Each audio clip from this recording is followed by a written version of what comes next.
After further review, here on a Monday, presented by Relief Windows, Musso in for Moscona. Moscona's on vacation this week. He'll be back a week from today. Luke Foster, Paul O'Neill, they're along for the ride. And we're fired up and glad to have you along for the ride here today as well as we kick off another week on the show. Of course, Mondays, presented by Relief Windows. A lot to get to here today, man. Chris Gordy, Locked on SEC, also Sports Talk 790 in Houston. He's going to join us in the 4 o'clock hour because, well, we're 2 weeks to the day away from SEC football and media days.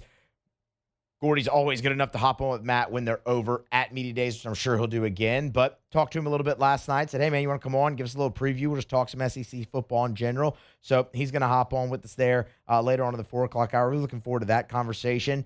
Dive into the LSU defensive line. There was a piece over at CBS Sports that really got me thinking about the LSU defensive line group. So looking forward to that chat. We'll do the same thing actually with the Saints defensive line because specifically on the interior, that's a veteran and young, just a mix of veteran and young, and it's not very deep. So I want to dive into that a little bit as well too. So and John Summerall says the college football season's too long. So we'll talk about that as well. But we're going to go ahead and begin as we do every single day.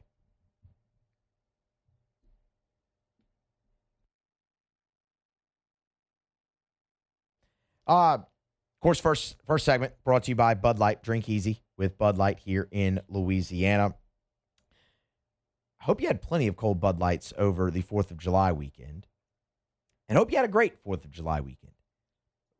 One person that certainly did was Jay Johnson. Because on Friday, of course, we were out on Friday, observed the weekend.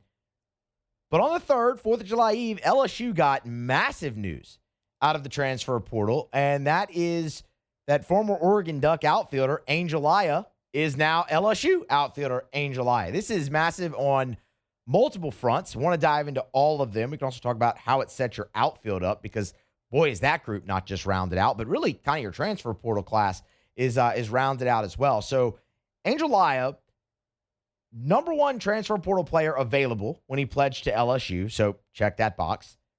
He gives LSU now 3 top 10 portal commits in this cycle per Baseball America. Of course, Bino Waters, number 1 overall player. Landon Hood was Baseball America's number 2 overall player. And, of course, we just mentioned Laya, who was Baseball America's number 6 overall player in the portal. So 3 top 10 players. There's one in particular aspect of him that I love, and that is, he was a freshman a year ago. I want to circle back to that, but in doing so, freshman All-America. This is a guy in Angel Aya who hit .296 for Oregon as a freshman. Talk about bursting onto the scene. He had a hit in 10 of his first 12 college games ever. A hit in 10 of his first 12 ever. Bursting on the scene, setting the tone. He did that, and he carried it throughout. Mentioned .296. As a freshman, he finished second on Oregon's team, a team that went to the super regional round, mind you. Finished second on that squad in home runs with 14. Finished second on that squad in RBI with 47. And held down the right field spot. It's a left-handed bat. Check that box. Plenty of power. Check that box. Also interesting there as well. But I think the thing that I like most is the multi-years of eligibility. If you listen to Musso at the box, you know I talked about this going back to the middle of the season when Jay Johnson had his press conference post-game against Texas A&M, and he really started talking about the mistakes in roster building that were made and that they would not happen again, and building power through the program and things of that nature, and retention. He had said throughout the season that our best players are going to come from the high school ranks. Retention, and you saw an emphasis on retention with this current team. Sarna, Braun, all those freshmen, Patrick, Ruckert, that really shined for you late in the season are all back. You're going to build there. But one of my points was, well, retention doesn't always have to be in the high school ranks. And we went through this whole thing on Musso at the box about LSU's success with multi-year transfers, like a Riley Cooper, like a Tommy White, Chris Stanfield, just to name a few, where you got Michael Braswell. You got them in the program. You got them ingrained in the culture. They were a part of a lot of winning and winning championships, as a matter of fact. And you were able to retain them and get multiple years out of them. And that's something that you've seen LSU really address in this portal class. Landon Hood, is that guy. Velasquez, the pitcher from USC, is one of those guys as well. And now Angel Aya as well for LSU. This is the first one in the position portal class. He's a guy that you can get in your program. He's going to contribute for you immediately. You retain, develop, and he's there for you for 2 seasons now. And hopefully can be a part of a lot of winning. The multi-year aspect of it is something that I love because it's something they've had a lot of success with. The power numbers are really intriguing too, because when Jay Johnson was having those press conferences when I said, the power is going to come from guys within the program. Well, Angel Aya doesn't really fit that bill. I mean, you're bringing in 14 homers from a freshman. You're expecting a jump in those power numbers throughout his time at LSU, which is massive. And look, don't get me wrong, there's plenty of power in this program they're going to develop. And you look at Cade Arambidi a year ago, a guy had 18 home runs. All right, and that's a guy you've developed in your program. He's back. Cerna's going to be that guy. Mason Braun probably eventually is going to be, that type of player.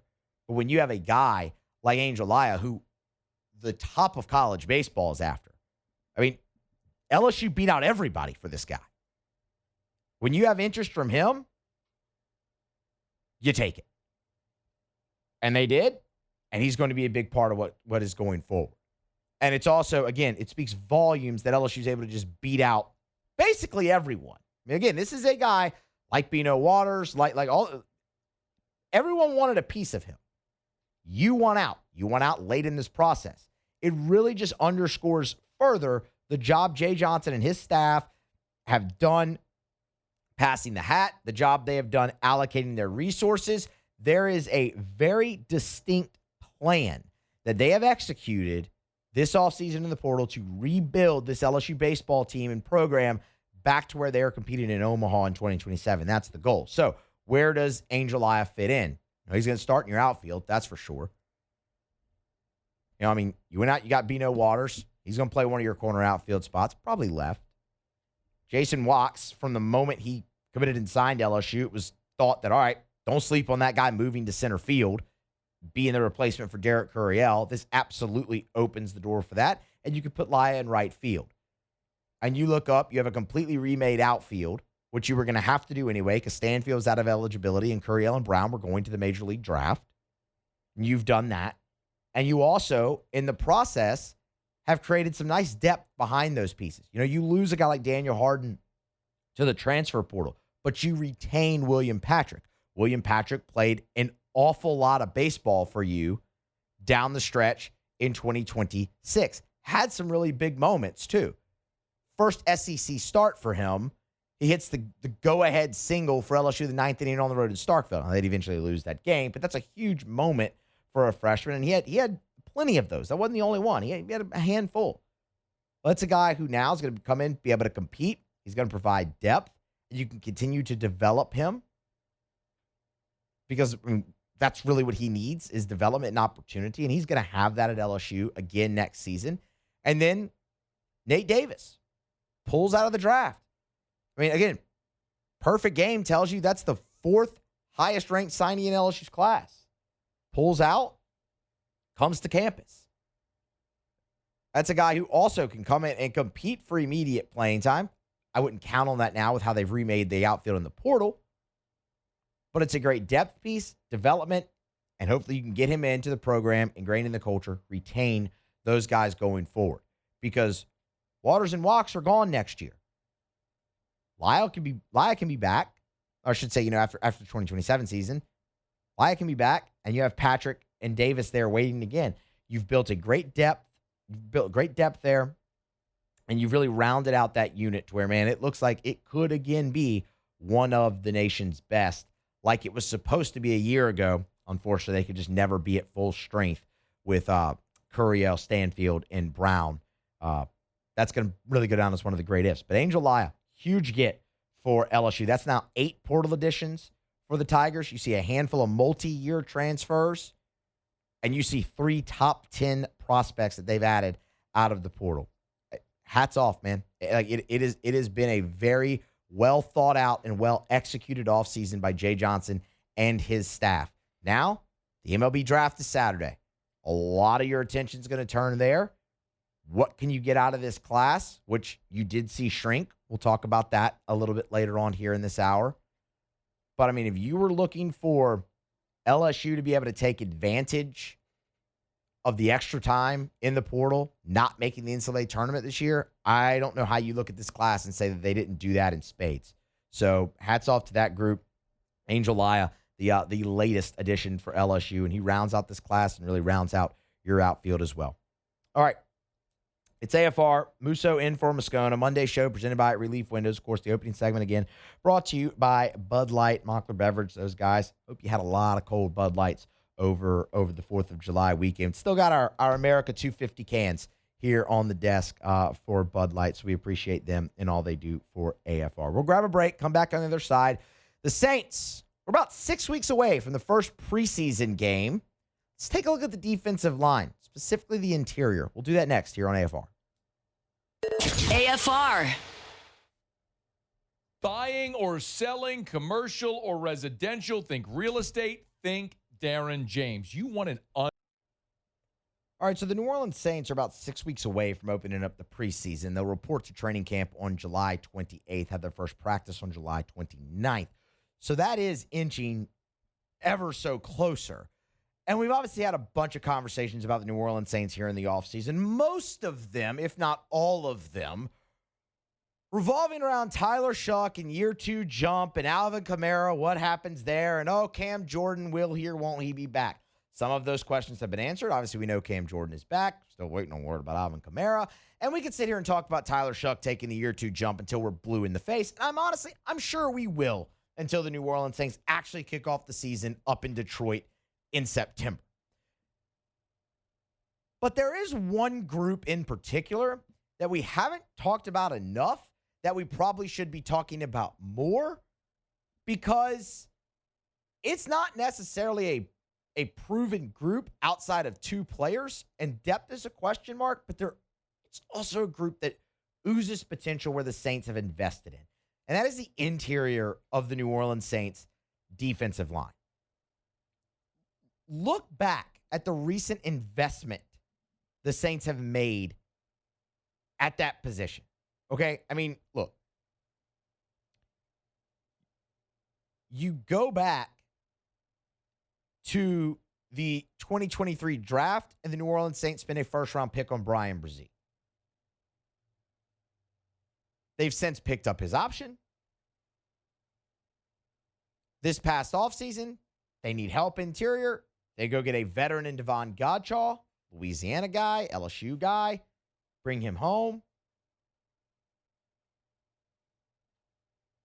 2025 draft, you invest a 3rd-round pick in Vernon Broughton. Makes a lot of sense. Had ties with Bo Davis. You bring him in. This past draft, you spend a 2nd-round pick on Christian Miller. Like, that is a lot of investment and a lot of draft capital invested since 2023 in the interior defensive line for the New Orleans Saints. And when you look at it, you see Devon Godchaux, who, look, you feel good. You know that guy's going to make the team. He's a veteran. I mean, Godchaux is going into his 10th year in the league. It'll be his 2nd in New Orleans. You got 17 games out of him a year ago. And you know what? He was more than serviceable, productive enough for you. So you feel good about that piece. It's why you got him and signed him to the deal that you did. Brzee, we can talk about the production maybe not being where you wanted it off of a 1st-round pick, and I think that's more than fair, but they picked up the option, so he's going to be out there. Those are probably your first 2. It's behind them that's very interesting, because then you have a lot of unknown. Man, they loved Vernon Broughton an awful lot when they took him in the 3rd round. And again, as I said, man, it makes a lot of sense. Had ties with Bo Davis. You had hired Bo Davis. Talk about the big guy in the middle that can just plug and stop the run. That is Vernon Broughton. But instead of having him go into year 2 in the NFL and looking for him to make the jump, he's coming off of a season-ending injury with his hip. So there's still plenty of unknown. Like, he was supposed to come in as a rookie, make an impact, injury happen. You really don't get anything out of it. Kellen Moore, when he met with reporters, this was back on June the 16th. So this was mandatory minicamp and towards the end of mandatory minicamp. And while Vernon Broughton wasn't out there doing a whole bunch, still recovering and making his way back, Kellen Moore did discuss Broughton and others in terms of, when you're coming off of an injury, what can you take? Or what did Vernon Broughton take from that experience where, man, his first year in the league, and you look up and down and, well, you didn't get a lot out of it. This was Kellen Moore. Look, this is Moore 10 on Vernon Broughton and kind of his year with the injury and, well, what he took and how that can really help him going forward now into, I guess, technically his second year in the league, but really his first full year in the league.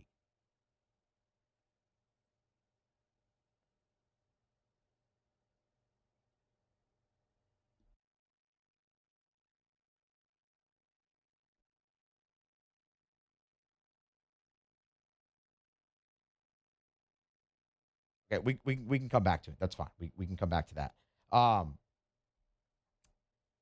So you have Broughton coming back from injury. The other interesting case is Christian Miller, who, again, they invested a second-round draft pick in. Miller didn't do a whole bunch in rookie minicamp or mandatory minicamp. He and Jordan Tyson kind of along the same lines there. They're kind of on that same protocol of ease them in. Dealt with some nagging injury things, ease them in. But when you look at Christian Miller, he's a guy that is extremely versatile.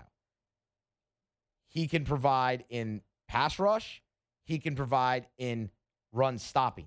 And that's something that Kellen Moore, do you have this one? This is number 5 on Christian Miller and his versatility. This was post-draft. So post-draft press conference after Kellen Moore on Christian Miller.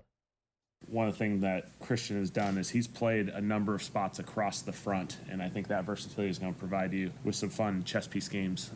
He's certainly played plenty of nose, but he'll play the shade. He'll work his way out all the way out to 5 technique and some 3-4 structures, and so he's going to provide some really good versatility. And that group, it's great to add one to that piece. Defense linemen are hard to find in this league, and he's a talented one.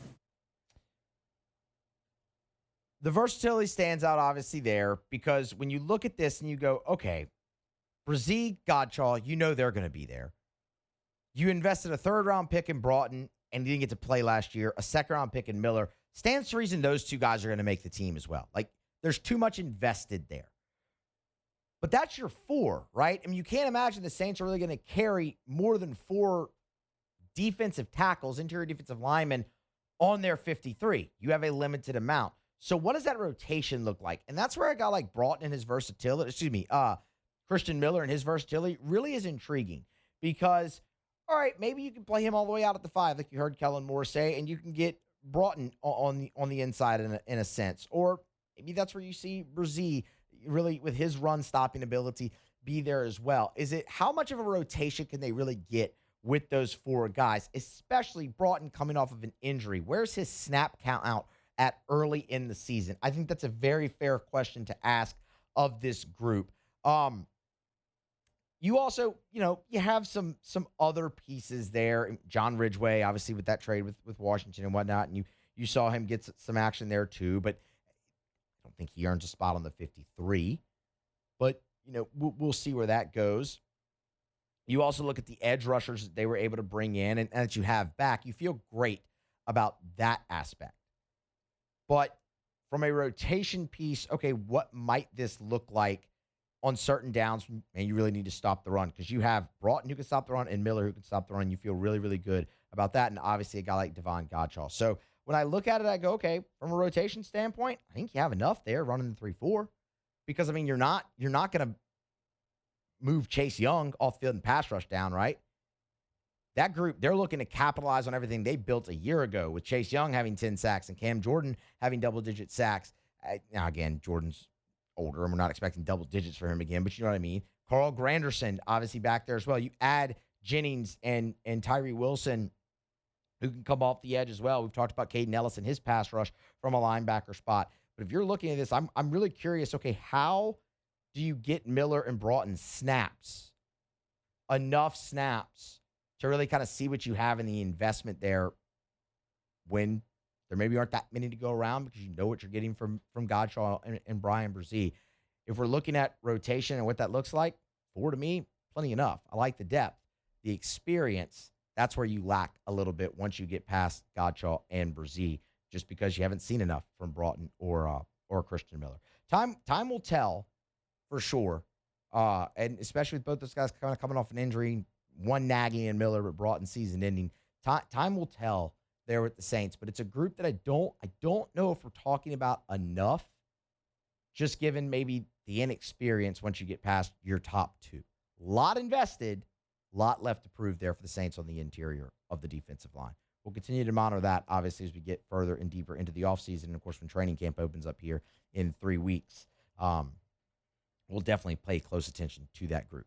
All right, we're going to grab a break. We'll come back on the other side. Might be adding a guest here momentarily, so check that in the break. Come back, tell you about it. But we'll go around the SEC as we.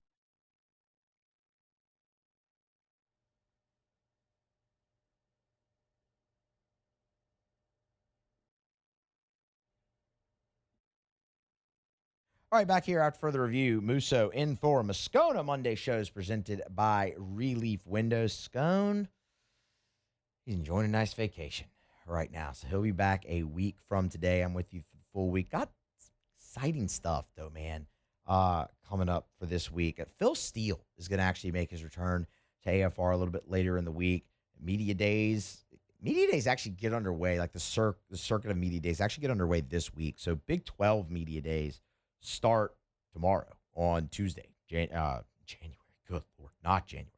Tuesday, July 7th. That runs through Wednesday. So we'll have some updates there. And then, of course, ACC, Big Ten, SEC, all of that will follow. So we're in the heart of the college football offseason. So we'll get Phil on a little bit later in the week to kind of preview the leagues, preview college football as a whole. We love Phil Steele here on AFR. So excited to have that conversation a little bit later on. Looks like we're going to have Bino Waters on the show as well a little bit later in the week, too. So fired up, actually, for what we got coming here this week on the show while Matt's out. And, of course, he'll be back on Monday. And then, Matt, he probably won't be out again until, I don't know, like next June or something like that. Once he gets back from this vacation, it's normally just full steam ahead toward football. And, man, we're 2 weeks to the day away from SEC Media Days. And LSU's going to go on the last day, which is just such an odd change because they were so locked into not only the first day, the first team. Like, ever since Ed Ogeron took over as the head coach, LSU went first, like literally first at Media Days, and now they're going to be on the last day, which is just not something we're used to. But we're looking forward to our coverage of that. AFR will be there. Hunt will be there. OTB. So, I mean, 3 out of 4 shows on the network. We're going to be broadcasting live from SEC Media Days 2 weeks here from today. Chris Gordy, locked on SEC, Sports Talk 790 in Houston. He'll be with us a little bit later on in the show to talk some SEC football. So looking forward to that. In the meantime, we'll go around the SEC.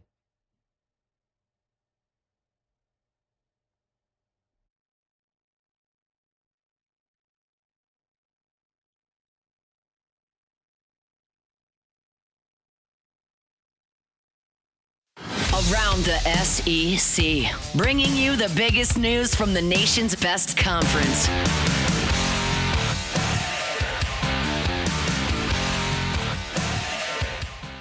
The Alabama Crimson Tide. Well, the Crimson Tide, their athletic department has self-reported 6 Level 3 NCAA violations. Those occurred from July 1st, 2025 through June 3rd. 2026, according to the violations summary posted on the school's website. 4 different sports reported violations, including 1 minor infraction committed by the football program. A football staff member had impermissible contact with a prospective student athlete during the evaluation period. 2 of the violations were committed by student workers. Football, women's soccer, gymnastics, and men's tennis. Those were the 4 sports. Good on Alabama. They told on themselves. The Florida Gators. Florida has received a commitment from defensive back Kamari Whitfield. That came on Monday. He's out of Orlando. Chose the Gators over Nebraska. They had to outlast the Cornhuskers for that pledge. He is a 3-star prospect, number 82 cornerback nationally per the Rivals Industry rankings. He's the 25th commit for Florida's 2027 class. The Tennessee Volunteers. Baseball note here for the Vols and Josh Elander. They received a commitment from Cal Baptist transfer shortstop Chris Ramirez. LSU initially had interest there. Ramirez slashed 371, 440, and 503 in 2 seasons over there in Cal Baptist. Racked up awards. WAC Player of the Year as a sophomore in 2026. Was the WAC Freshman of the Year in 2025.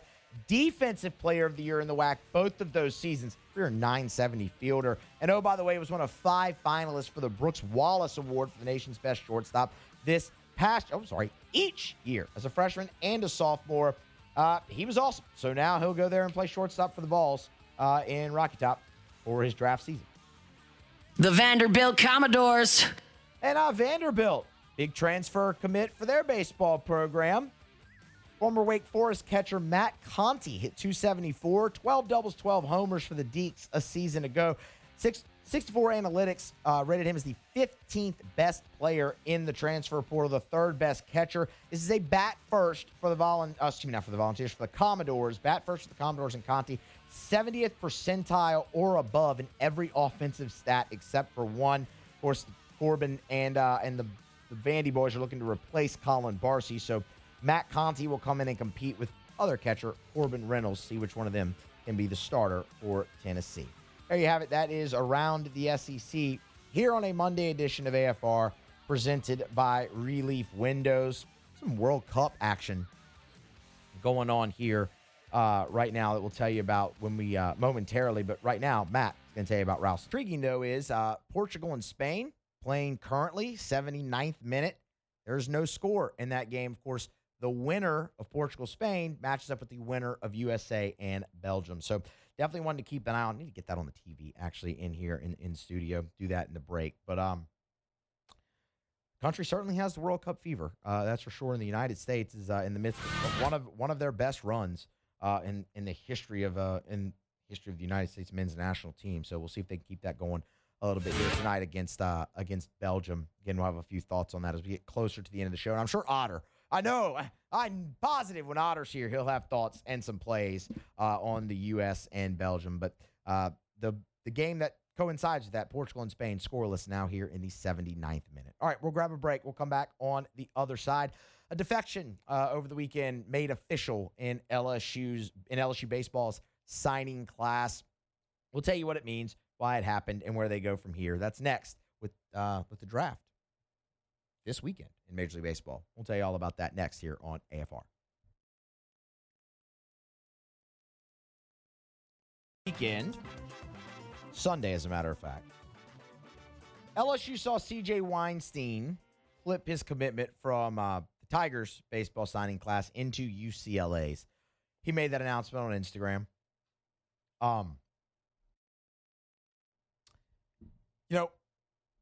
It's always a bummer when you lose a great player out of a signing class or recruiting class, whatever you want to call it.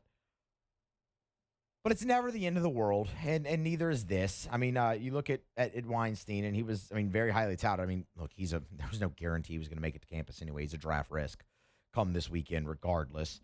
That's a guy who was in contention to be like the national high school player of the year. Shortstop, infielder, like California, all the things we've really seen from Jay Johnson's recruiting prowess since he's got to LSU, heavy West Coast lean. C.J. Weinstein fit that. This is something that really shouldn't be surprising. These decisions aren't made on a whim. This is something that's kind of been brewing, right? So, LSU was not caught off guard by this, but it makes a lot of sense as to why it happened. Look at LSU's infield, especially compared to UCLA. Look at the position he plays, shortstop. Well, all right, Stephen Milam's returning, right? That's one spot, and shortstop, that's gone. You look at what they did in the portal. You bring in Cade Curlin. You bring in Dawson Park. All right, well, there's your infield right there. Short third, second, all those spots taken. Behind them, you still have John Pearson and Jack Ruckert. And then you go and you look at LSU signing class, and you see Parker Lowe, a shortstop committed. Jordan Martinez, another shortstop that's committed. Luke Tucker, another shortstop that's committed. There's 3 more shortstops. Again, we'll see, the guy like Lowe, potentially where that goes with getting him to campus. I think they feel good about that one. I mean, there's a thought there that, okay, you just went in the portal, you added 2 infielders. The cornerstone of your infield returns. You have 2 depth pieces already that have played and got plenty of playing time a year ago. And oh, by the way, there's 3 other shortstop in this class with me. I'm a draft eligible sophomore in 28. Where's my path to the field there? Versus, oh, hey, look, Rock Chalowski just left UCLA to go to Major League Baseball. They need a shortstop. I'm from Newport Beach, California. Let me go to UCLA. It's a really good program. National championship head coach in John Savage. We're a dominant team right up until they weren't a year ago. The move makes an awful lot of sense.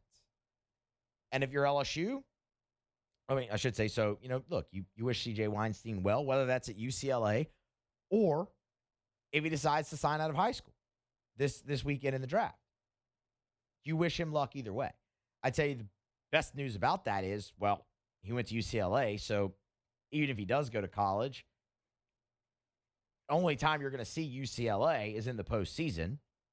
So it's not like you have to face him every. It's not like he flipped to Texas A&M or flipped, to Mississippi State, the 2 teams you have to face every year in the league now. He'll go out to the West Coast. That's fine. And if you're LSU, you look up and it doesn't leave you in a bad spot. I would almost rather it start to happen this way than what we've seen in the middle infield for LSU recently and how hard of a position that's been for them to hang on to once they get the guys to campus because of the portal. That's when you really leave yourself in a hole like you were a year ago on the infield, and you had to go get multiple third basemen out of the portal and multiple second basemen out of the portal. Why? Because, well, Danny Dickinson was awesome, but he left. Michael Braswell was out of eligibility. Jared Jones at first base went to the draft finally, and everybody else had entered the portal. Ryan Cosello went to the portal. I know that's first base, but I mean, you had just in overtime building up, you had lost Austin Rolig, you had lost Ryan Kuchrak, like you had lost Mikey Ryan, you lost all those guys in Memphis because it's been hard to hold on to. You look at this now with what they've brought in, with what they still have coming in the class, it doesn't sting at all, and it makes sense for the player for him to make this decision to leave LSU's class. So you wish him the best. You look up, you say, all right, you're still in good shape, and even if you do lose one of these shortstops out of your class to the draft still, you bring in 2 more. You're going to cycle over with these guys that you brought in the portal next year. Like, you're going to be replacing 3 infielders next year if you're LSU. And your depth will be there, and there's a good chance for, I should say in 2028, there's a good chance for some of these guys maybe in this class to make their way onto the field then. You can look at it right now and go, okay, like that's a loss you could stand to lose. You ever want to lose a potentially like elite talent. But if you're going to, right now it kind of feels like the time to do it for LSU. And they look more than set up there. If they weren't, I think you would have seen them push harder to keep that commitment.